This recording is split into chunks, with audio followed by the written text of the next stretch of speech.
नमस्कार दर्शक बंधु आपण को आम चैनल को स्वागत। नूतन वर्ष 2026 हार्दिक अभिनंदन एवं शुभेच्छा सहित आज कार्यक्रमटी को आरंभ करिबा एवं जानिबा समस्त तुला राशि व्यक्ति विशेषकर भाग्य एही 2026 रे केमिति रहिबो कौन आणिब परिवर्तन आपणक जीवन रे। देखंतु समस्त तुला राशि व्यक्ति माने आपण विश्वास करि परिबेनी मु जहाँ वर्तमान आपण को जणाइबा पई चाहूची। देखंतु आपण जानि नाहांती जे आपणक जीवन रे दुईटी ग्रह सबुठारु अधिक गुरुत्वपूर्ण होइथांती। प्रथम हेउछंती शनि जी आपणकर सुख एवं पंचम माने बुद्धिर स्वामी अटंती। माने आपणक जीवन रे कोन पाइछंती कोन अचीवमेंट करिछंती एवं केउठारे आपणकर इमोशनल अटैचमेंट रहिछि एवं आपणक परिवार एही सबुर मालिक हेउछंती शनि एवं द्वितीय हेउछंती देवगुरु बृहस्पति जी आपणक जीवनर तृतीय एवं षष्ठ भावर स्वामी अटंती। माने आपणक संपर्क कहा सहित जोड़िबे एवं आपणकर आर्थिक स्थिति केमिति रहिबो एही सबुर कारक ग्रह हेउछंती आपणकर बृहस्पति। किंतु सत्य हेउछि 2024 रे गुरु आपणकर खराब थिले, 2025 रे शनि आपणकर खराब थिले। तेणुकरी जो माने 2024 रे विवाह करथिले तांको विवाह निश्चित भाव में खराब होइतिबो, स्थिति बिगिड़ी जाइतिबो, भूल संपर्क रे जोड़ी होइछंती। एवं 2025 विषय रे जदि आमे कहिबा तेबे आपणकर आर्थिक स्थिति बिगिड़ी जाइछि, खराब परिस्थिति आपणकर आसीछि, संपर्क रे चाकरी रे बिना कारण रे आपणकर चाकरी चली जाइछि। कहीं ना यही गत 2 वर्ष आपणक राशि ग्रह स्थिति गुड़िक सठिक नहांती, सेतिपई आपणक जीवनर स्थिति मध्य उच्च नीच भली परिस्थिति रे रहिछि। आपणक जीवन रे 2026 रे बहुत भल समय आनी आसिबो एवं एही वीडियो रे स्पष्ट एवं विस्तृत भाव रे आलोचना करिबा एही वर्षर केउ मास केउ समय आपणक जीवन रे परिवर्तन आनिबो एवं किछि निश्चित घटना गुड़िक आपणक सहित घटिबो जहा एही वीडियो रे विस्तृत भाव रे आलोचना करिबा। किंतु वीडियोटी आरंभ करने पूर्वरु जदि आपणकर भी तुला राशि होइथाए एवं आपण भी ईश्वर को आंतरिक भक्ति एवं विश्वास करती तेबे वीडियोटी को लाइक करंतु, कमेंट बॉक्स रे जय जगन्नाथ जय माँ लक्ष्मी अवश्य लिखि दियंतु। ता सहित आम सह जोगाजोग करबा पई वीडियोर मध्य भाग रे एक व्हाट्सएप नंबर टिए दिया जाइछि, जो नंबर साहाय्य आपण आम सह जोगाजोग करी निजर नूतन कुंडली प्रस्तुत करें, कुंडली विश्लेषण कराइपारे किंबा आपणकर चाकरी विवाह व्यवसाय प्रेम संपर्क शिक्षा स्वास्थ्य को नहीं किसी समस्या रही ताहार सहजरे एवं स्वल्प मूल्य रे समाधान करें।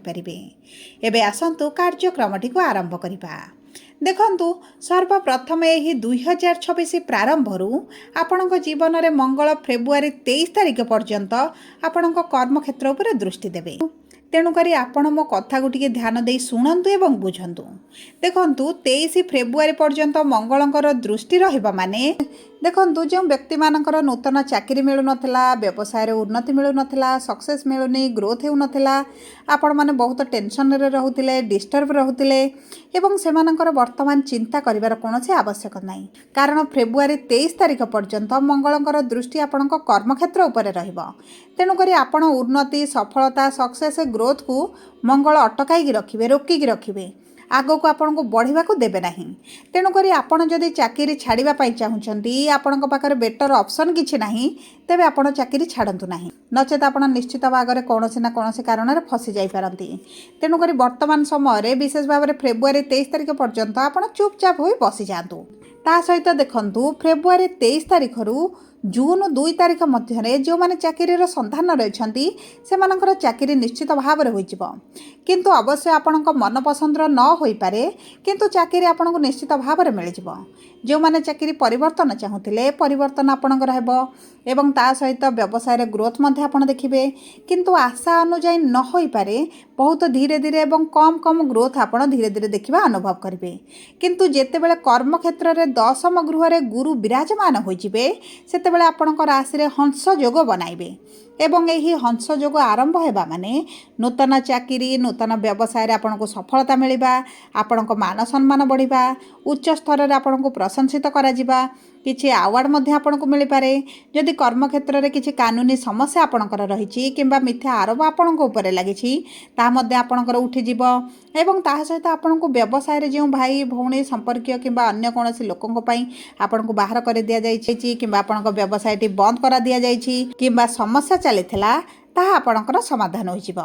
ଯଦି ଆପଣଙ୍କ ପିତା ଆପଣଙ୍କୁ ସାହାଯ୍ୟ ସହଯୋଗ କରୁନଥିଲେ ତେବେ ମନେ ରଖନ୍ତୁ ଆପଣଙ୍କ ପିତାଙ୍କ ଠାରୁ ବର୍ତ୍ତମାନ ଆପଣ ସାହାଯ୍ୟ ପାଇବେ। ଆପଣଙ୍କୁ ସମ୍ପୂର୍ଣ୍ଣ ସପୋର୍ଟ ରହିବ। ତେଣୁକରି ଜୁନ୍ ମାସ 2 ତାରିଖ ପରେ ଆପଣଙ୍କ କର୍ମକ୍ଷେତ୍ରରେ ରାଜଯୋଗ ଆପଣ ଦେଖିବେ ଏବଂ ଧୀରେ ଧୀରେ ଅନୁଭବ କରିବା ମଧ୍ୟ ଆରମ୍ଭ କରିବେ।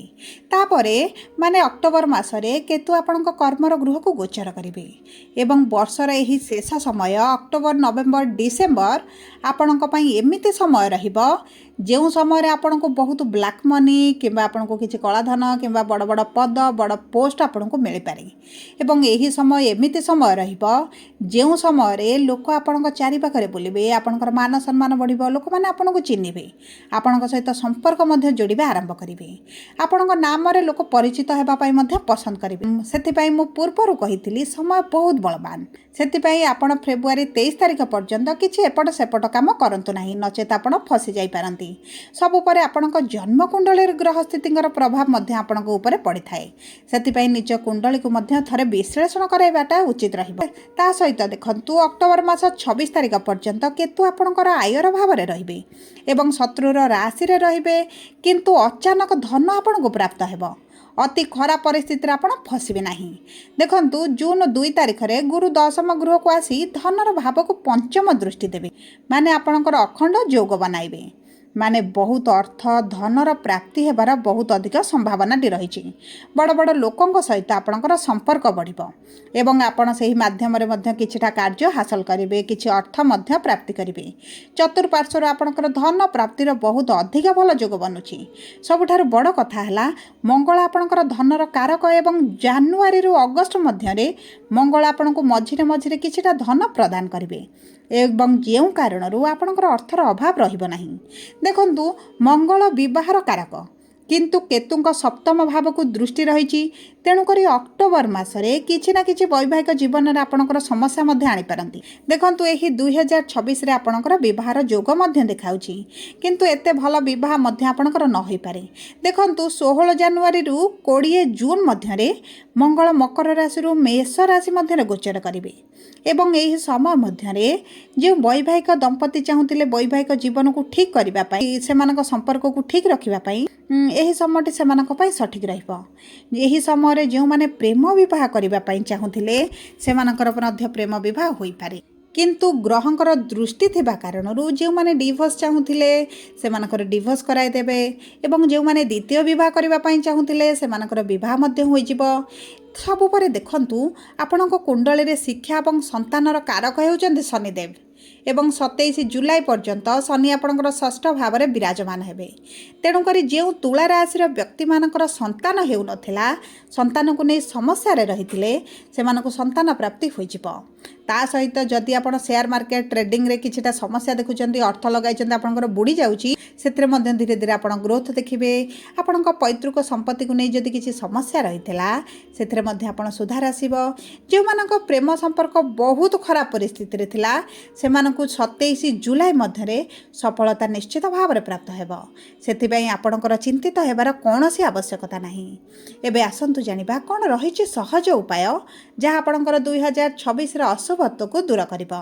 ଦେଖନ୍ତୁ ଆପଣଙ୍କ ଲଗ୍ନରେ ରାହୁଙ୍କର ଦୃଷ୍ଟି ଥିବା କାରଣରୁ ଆପଣଙ୍କର ଟିକେ ଡିପ୍ରେସନ୍, ଚିନ୍ତା, ଷ୍ଟ୍ରେସ୍ କିମ୍ବା ଆପଣ ଟିକେ ଭୁଲ ରାସ୍ତାରେ ଯିବା ଭଳି ମଧ୍ୟ ପରିସ୍ଥିତି ଆପଣଙ୍କର ସୃଷ୍ଟି ହୋଇପାରେ, କାରଣ ରାହୁ ଆପଣଙ୍କୁ ଫସାଇ ପାରନ୍ତି। ସେଥିପ୍ରତି ଆପଣଙ୍କୁ ସତର୍କ ରହିବାକୁ ପଡ଼ିବ। ଆପଣ ପ୍ରତିଦିନ ଓಂ ନମ ଶିବାୟ ମନ୍ତ୍ର 108 ଥର ପାଠ କରନ୍ତୁ। ଶିବଲିଙ୍ଗରେ ଜଳରେ କିଛିଟା କ୍ଷୀର ମିଶାଇ ଆପଣ ଅର୍ପଣ କରନ୍ତୁ। ସଫଳତା ପାଇଁ ଆପଣ ହାତରେ ଧଳା ଫିତାଟିଏ ବାନ୍ଧନ୍ତୁ, ଏହା ଆପଣଙ୍କ ପାଇଁ ଅତି ଉତ୍ତମ ରହିବ। ସବୁ ପରେ ଯଦି ଆପଣଙ୍କର ତୁଳା ରାଶି ହୋଇଥାଏ, ଭିଡ଼ିଓଟି କିଭଳି ଲାଗିଲା କମେଣ୍ଟ ବକ୍ସରେ ଲେଖି ଜଣାନ୍ତୁ। ଯଦି ଆପଣଙ୍କ ପ୍ରିୟଜନଙ୍କର ତୁଳା ରାଶି ହୋଇଥାଏ, ଭିଡ଼ିଓଟି ତାଙ୍କ ସହ ସେୟାର କରନ୍ତୁ। ଧନ୍ୟବାଦ।